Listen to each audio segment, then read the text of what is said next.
Welcome to Sleepy Chronicles.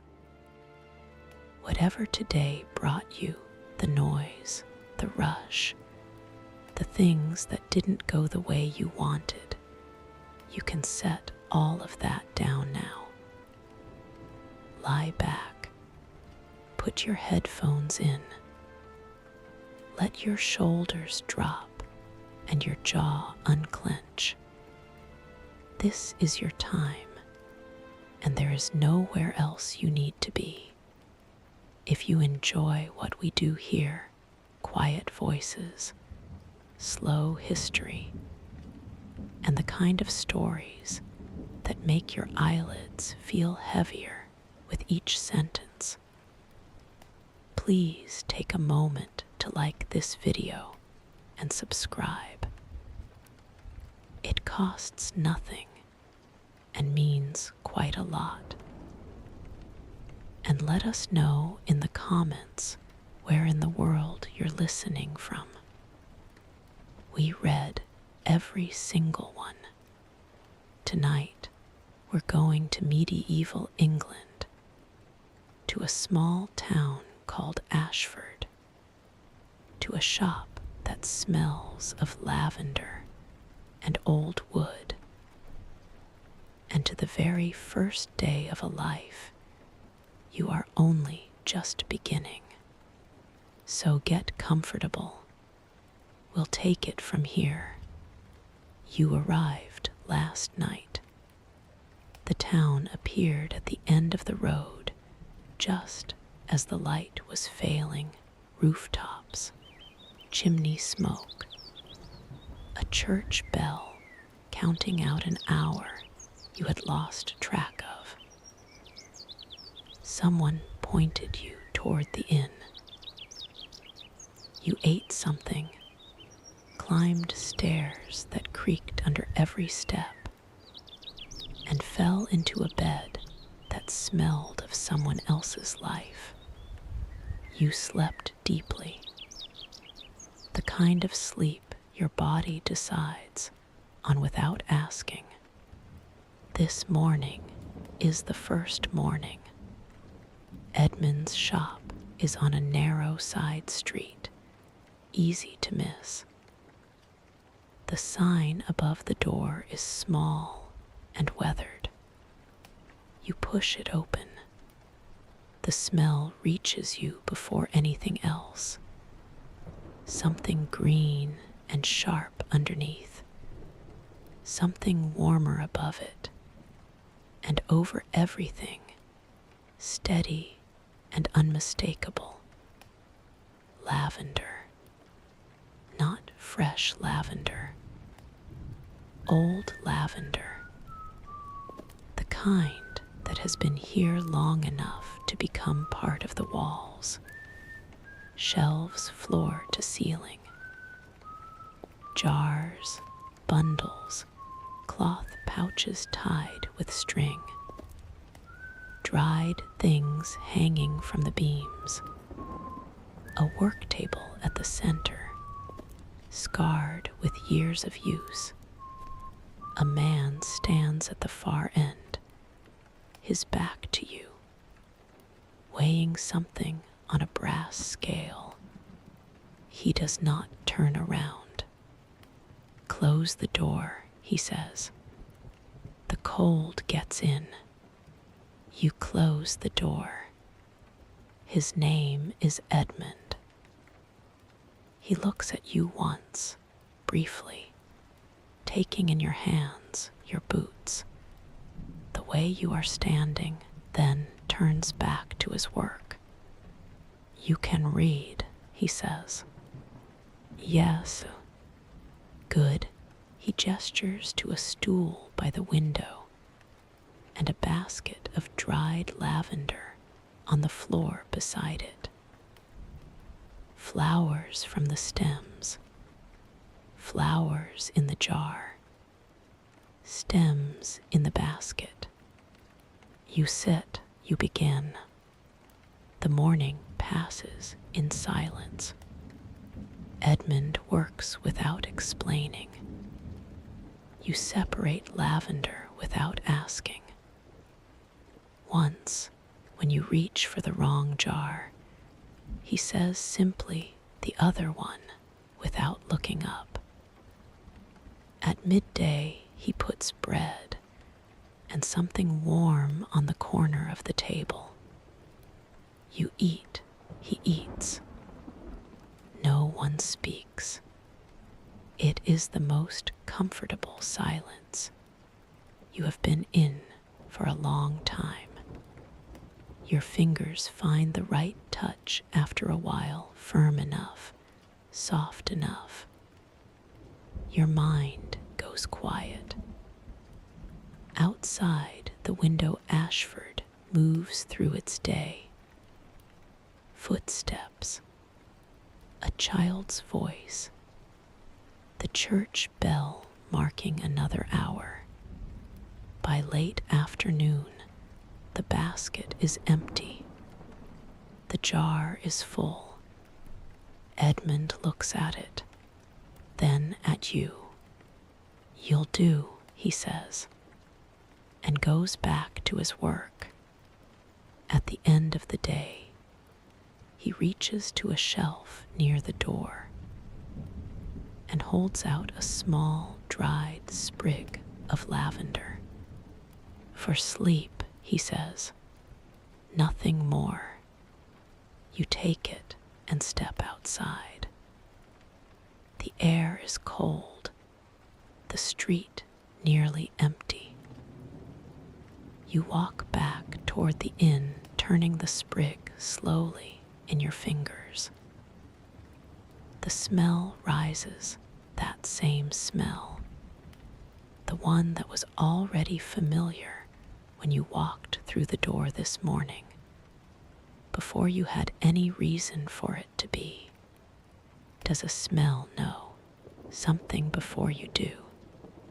You don't have an answer. But the question feels right, not demanding to be solved, just wanting to be held. The inn, the creaking stairs, the bed. You lie down and hold the lavender loosely in your hand. The smell is steady, soft, older than the room, older than the town. You'll do. Your eyes are already heavy. Ashford is quiet outside your window, and the day, gently and without argument, lets you go. You wake with the sprig still in your hand. You don't remember holding on to it, but there it is, small, dry, slightly bent where your fingers must have tightened in the night. You open your hand slowly. The lavender lies across your palm. The smell is fainter now, but still there, still itself. You get up. The floorboards are cold. Outside, the window Ashford is already moving. Someone calling across a courtyard. The sound of a cart on stone. The church bell. 7. You dress, pocket the sprig, and go. Edmund is already at the work table when you arrive. He does not look up. "You're not late," he says, which is not quite the same as saying you are on time, but close enough. He sets down what he is holding and turns to face you. For a moment, he looks at you the way he did yesterday. Hands, boots, posture, as if checking whether you are still the same person. Apparently you are. "Today you'll take the counter," he says. Someone comes in. You ask what they need. You listen. You don't guess. If you don't know, you say so and come and find me. What if I get it wrong? He picks up his work again. Then you'll know what wrong feels like. That's useful too. The morning is slow.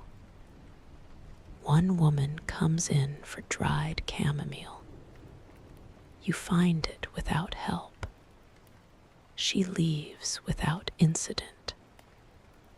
You stand behind the counter and feel briefly like you might know what you are doing. Then Marin arrives. She is not tall, but she takes up space in a way that has nothing to do with size. She wears a gray wool cloak, and she moves through the door as if she has been doing so for 20 years, which you will later learn she has. She stops when she sees you. Not a long pause. Just one beat longer than it should be. "Where is Edmund?" she says. It is not a question. "At the back. I can help you, or I can get him. I'll wait for Edmund." She sets herself at the far end of the counter and does not look at you. Not rudely, not warmly. Simply as if you are not a fact she is prepared to deal with yet. You stand there. The silence is nothing like the silence of yesterday. Yesterday's silence had weight and ease to it. This one has edges. After a moment, she does look at you. Briefly. "How long have you been here?" she says. "Since yesterday." She makes a small sound, not quite a laugh, not quite disapproval. Something in between. "Edmund doesn't take people on," she says. "Not usually." You don't know what to say to that. So you say nothing, and that is somehow worse. You feel it move through you, the familiar pull of not being enough, of taking up space you haven't earned. Your hands find the edge of the counter. You hold it, not visibly, but you hold it. Edmund comes through from the back. His eyes go to Marin, then to you, then back to Marin. He reads the room the way he reads his scales, quickly, without commentary. "Marin," he says. "Edmund." She turns fully toward him, and just like that, you are no longer the subject. "I need something for my sister's chest." The cough is back. They talk. You listen without appearing to. Edmund moves to a shelf, takes down 2 jars, explains something quietly. Marin listens. At the end, she pays and leaves without looking at you again. The door closes. Edmund comes back to the work table. "She's like that with everyone new," he says. Not comforting, just factual. "I didn't say anything." "No," he says. "You didn't." He sits. "That was the right choice." The afternoon is quieter. You sort dried thyme into smaller pouches, tying each one with a length of string. Your hands settle into it. Your mind goes somewhere slower, but Marin's words come back once or twice. Edmund doesn't take people on. Not usually. You turn it over without meaning to, wondering what he saw, wondering if it was real or just a moment of softness he'll think better of. Near closing, Edmund sets a small jar on the corner of the table. Thyme and honey, he says, for sleep, different from lavender, warmer. You look at it. You're still here, he says simply, and goes to lock the front door.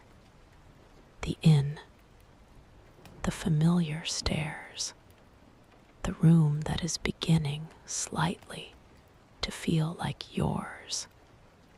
You set the lavender sprig on the windowsill and the small jar beside it. Two things now, both from the same pair of hands. You lie down.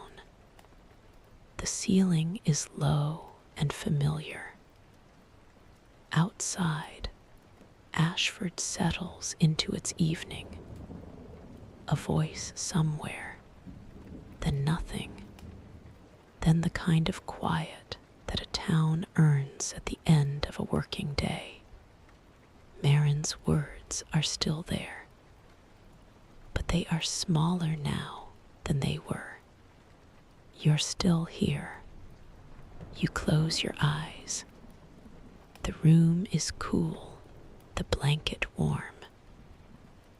Somewhere in the walls, old lavender. Somewhere on the windowsill, something warmer. Your breath slows without you asking it to. The second day releases you the same way the first one did, gradually and without force. You are still here, and that for now is enough. You wake before the bell.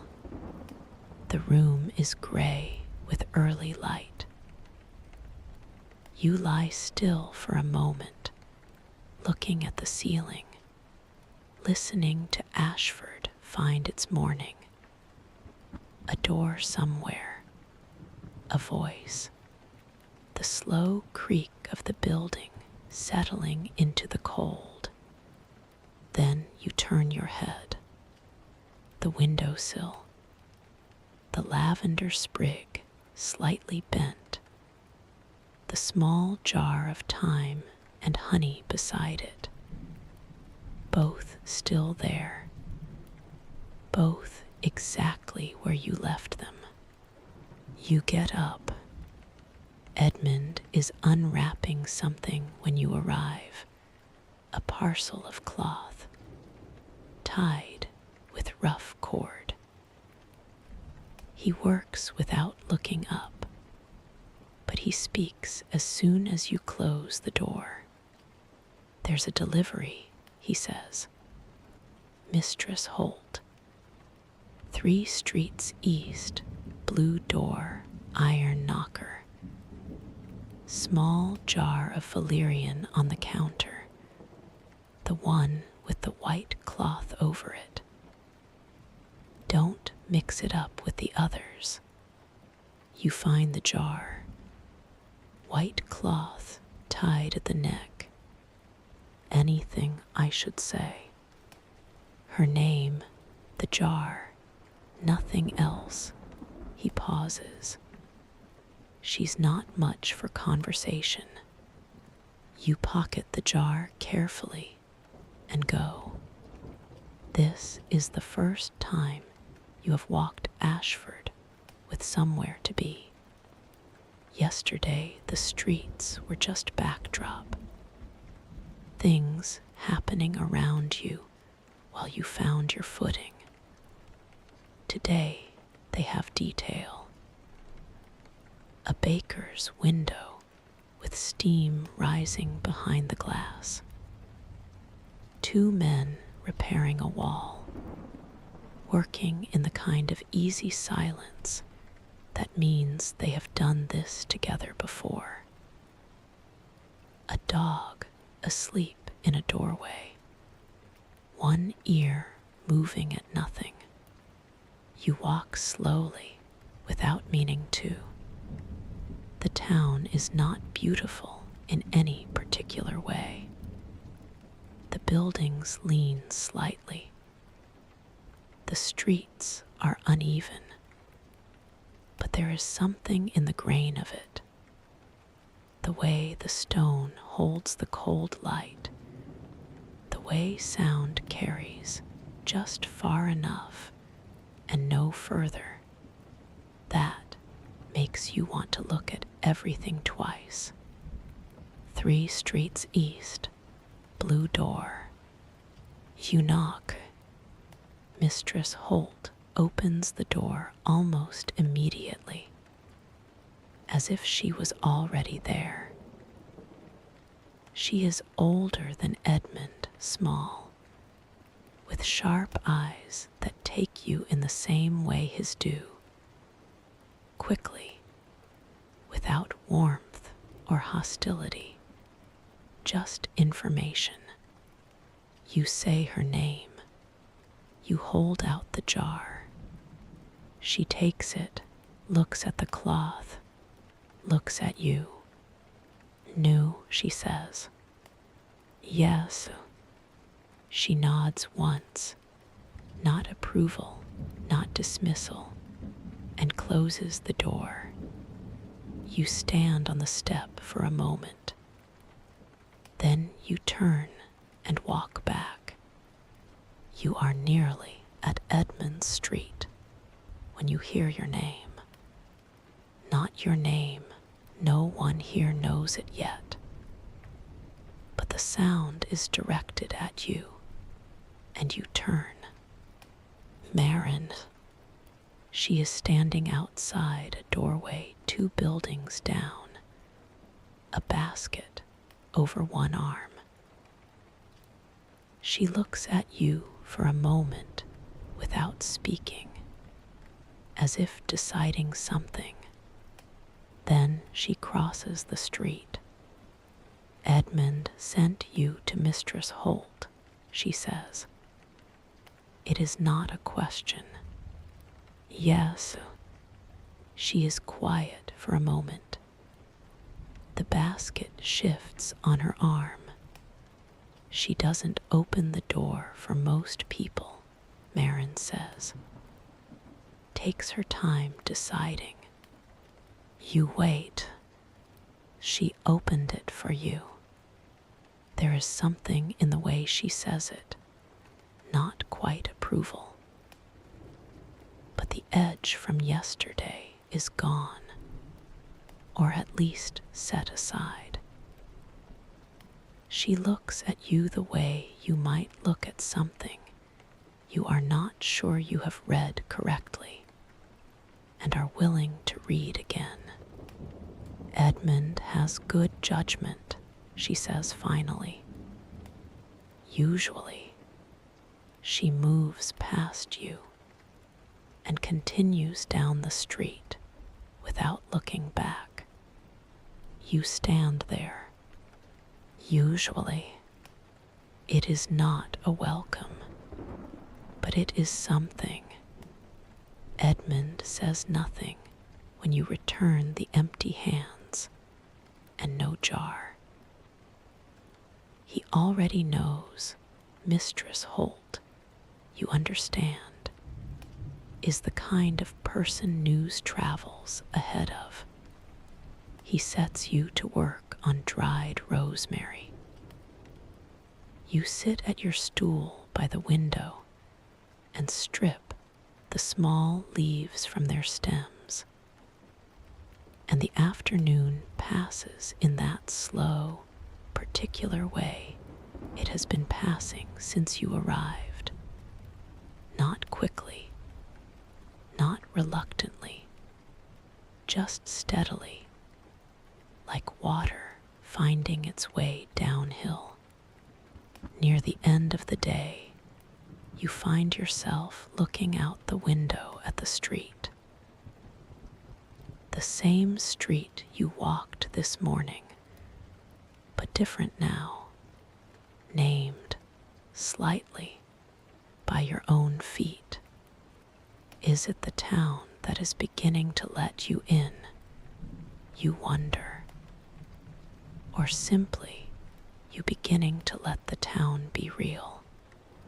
You're not sure the question has a clean answer, but it settles in you gently, the way the good questions do, not asking to be solved, just asking to be carried.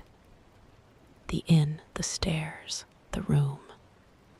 You set nothing new on the windowsill tonight. The sprig and the jar are enough. Two small things that were given without ceremony and mean more than they should. You lie down. The blanket is familiar now. The ceiling is familiar. Even the particular creak of the building in the cold is familiar. Ashford is quiet outside. Your hands are still.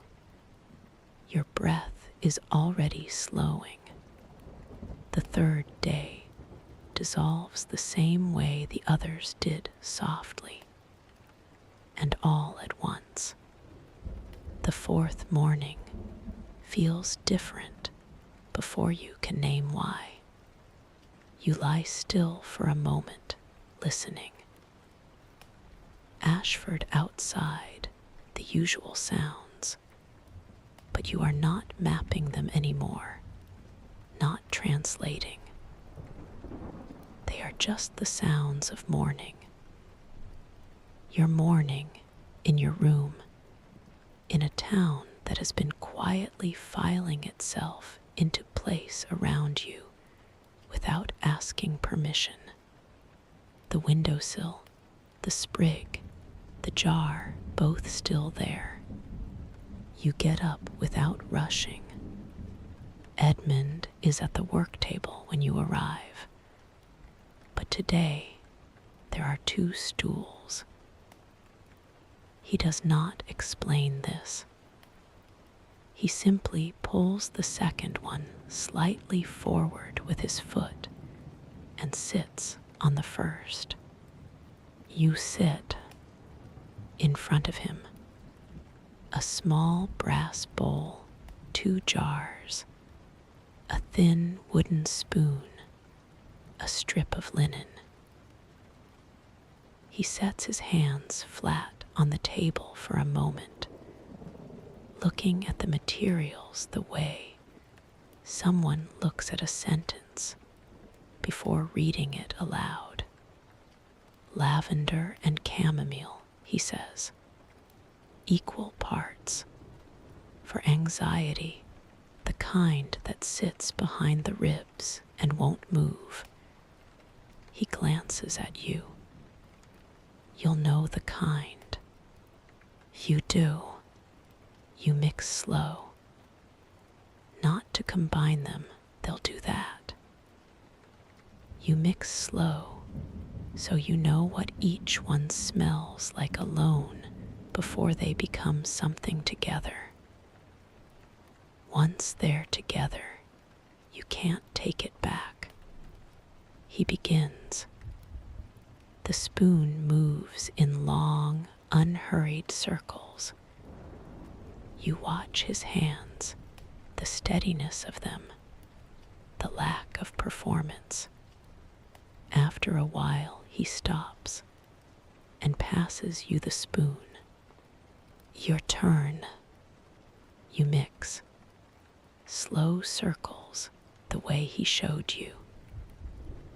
The smell rises lavender first, familiar, then chamomile underneath it, softer, almost like something edible. Then both at once, which is neither and something else entirely. You are paying attention in a way you haven't paid attention to anything in a long time. Not forced attention. The kind that arrives on its own when something is worth it. The door opens. Marin. She stops when she sees the two stools, the bowl, your hands mid-circle. Something moves across her face, brief, unguarded. Teaching, she says, not a question.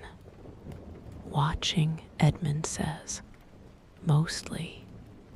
She sets her basket down and comes to the counter. Then, without the pause of yesterday or the day before, she looks at you directly. Does it smell right to you? You look up. Yes, you say.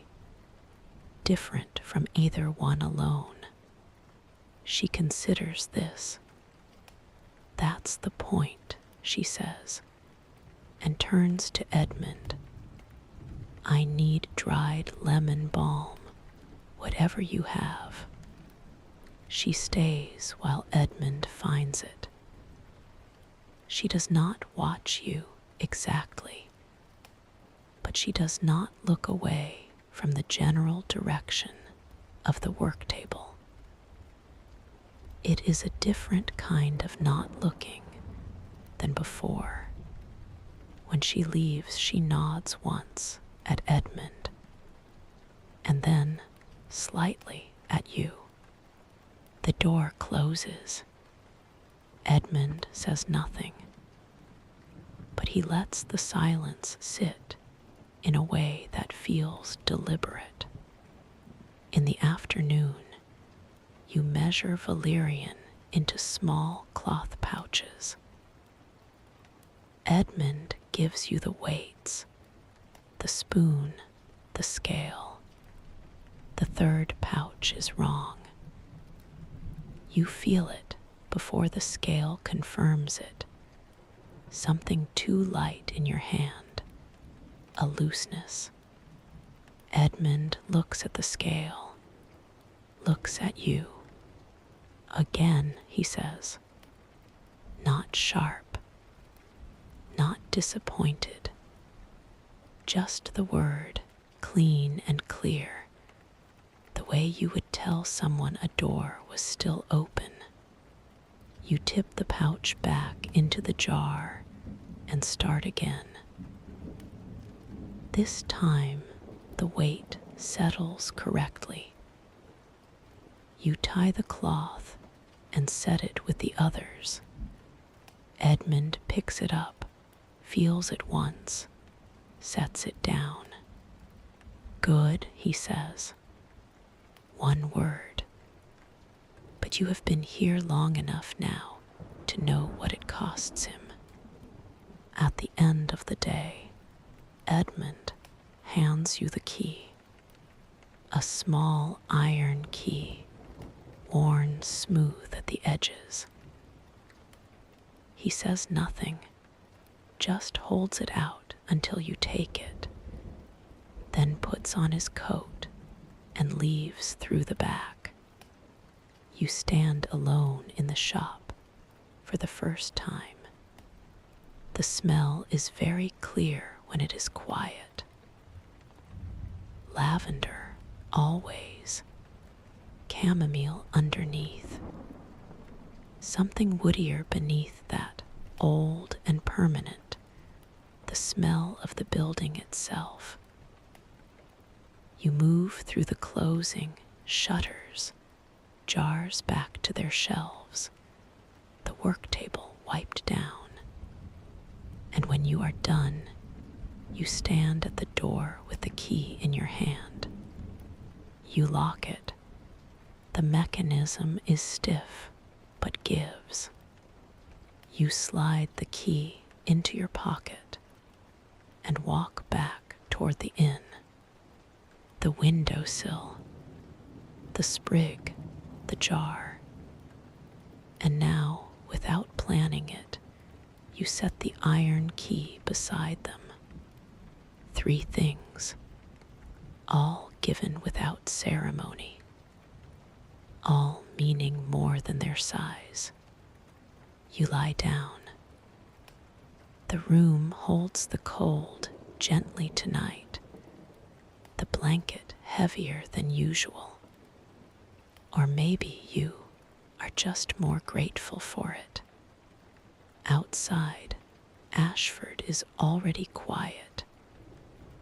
It does not take long now. The town knows how to let the day go, and you are learning from it. Your eyes close. The key is still warm from your pocket. The 4th day goes without argument, the way the good ones do. You wake on the 5th morning and lie still for a long moment, not because you are tired, because you want to notice it. This particular morning, this particular light coming through this particular window. Ashford outside, already moving, already itself. The sounds familiar now in the way that only time makes things familiar. Not learned, just known. The windowsill, the sprig, the jar, the key. 3 things given on 3 different days by the same pair of hands. You look at them for a moment without moving. Then you get up, pocket the key out of habit, and go. Edmund is not at the work table when you arrive. He is standing at the window, looking out at the street. This is new. You close the door quietly and wait. After a moment, he turns. "What do you want to learn?" he says. You did not expect the question. You stand with it for a moment, not uncomfortably, but honestly, the way a real question deserves. "Everything," you say. Then, that's not an answer. "No," he says, "but it's a start." He moves to the work table. "Come here." He spends the morning teaching you to read the difference between dried herbs by touch alone. Eyes closed, fingers slow, no guessing. Lavender, chamomile, rosemary, valerian. Time, you get them wrong at first, then less wrong, then mostly right. He does not praise the progress. He simply keeps going, which is its own kind of praise. Marin arrives just before midday. She does not go to Edmund first. She comes to the counter, sets down a small cloth bundle, and pushes it toward you. "Dried lemon balm," she says. "From my garden, more than I need." You look at it, then at her. "Thank you," you say. She shrugs, not dismissively, but in the way of someone who has decided a thing and does not need it remarked upon further. Then She looks at you with those steady eyes. "You're settling," she says. "I can tell. Is that good?" She almost smiles. "It means you're real," she says. "People who aren't staying don't settle. They just pass through and take up space." She pays Edmund for something, nods at you on her way out, and leaves. You stand with the lemon balm bundle in your hands. "Real," you turn the word over quietly. It is a strange thing to be given by someone who made you feel so uncertain only days ago. But that is how it works sometimes. The people who test you are the ones who mean it when they say you passed. You are sweeping the front step in the late afternoon when you hear your name. Again, not your name, but the sound directed at you. You look up. Mistress Holt, standing on the opposite side of the street, straight-backed, basket in hand. She looks at you across the distance. "The valerian helped," she says. "Loud enough to carry, nothing more." Then she turns and walks on. You stand with the broom and watch her go. It is such a small thing. 4 words. But in Ashford, you are learning. Small things are how the large ones arrive. At the end of the day, Edmund puts on his coat and pauses at the door. This is where he usually leaves. But tonight, he turns and looks at you, that same look, the one that reads hands and boots and posture. Except this time, you do not feel measured by it. You feel seen. "You came in not knowing anything," he says. "That's the best way to come in. Means nothing to unlearn." He opens the door. "You'll do," he says. The same words as the first day.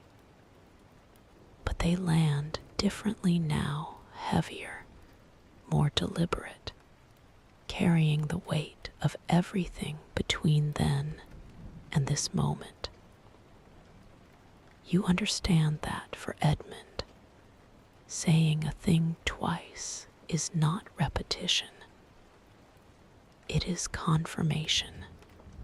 The door closes. You stand alone in the shop. The smell of it around you, lavender, chamomile, old wood, something warmer underneath. You know this smell now. It knows you. You close up slowly, the way you have learned. Shutters, shelves, work table, key. The windowsill. You set the lemon balm bundle beside the other 3 things. For now.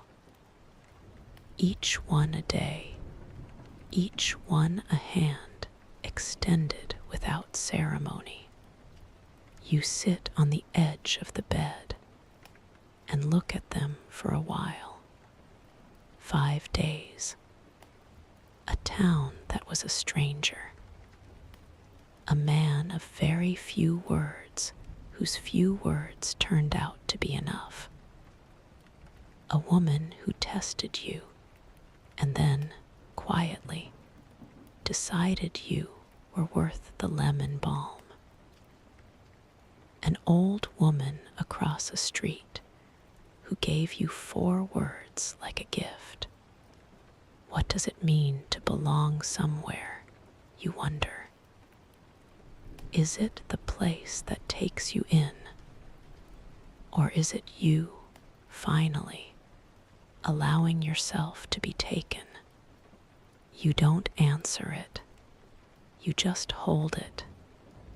And now the story rests here, in this room, on this quiet street, in this town that is no longer strange. But before you go to sleep, I want to speak to you directly for a moment, not as a narrator, just as a voice in the dark. You showed up tonight. You pressed play, you lay down. You let yourself be somewhere else for a little while. That is not a small thing. Whatever the day was, however long, however heavy, you gave yourself this hour. You deserve it. I hope Ashford was a good place to spend it.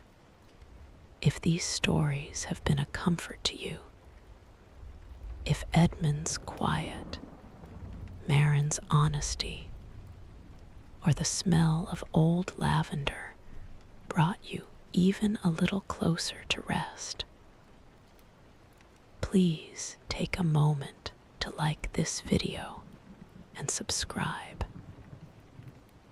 It helps more than you know, and it means we get to keep making these for you. We'll be back with another story, another place, another slow evening somewhere in history. Until then, sleep well, wherever you are. Good night.